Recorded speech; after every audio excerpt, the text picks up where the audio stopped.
नित्यं सा पद्महस्ता मम वसतु गृहे सर्वमाङ्गल्ययुक्ता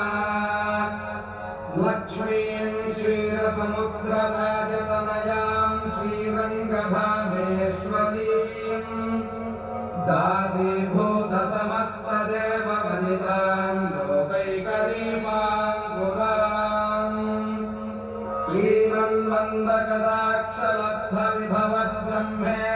श्रीमन्मन्दकटाक्षलब्धविभवद्ब्रह्मेऽर्घगङ्गाधराम् त्वां त्रैलोक्यकुटुम्बिनीं सरसिजां वन्दे मुकुन्दप्रियाम् शुद्धलक्ष्मीं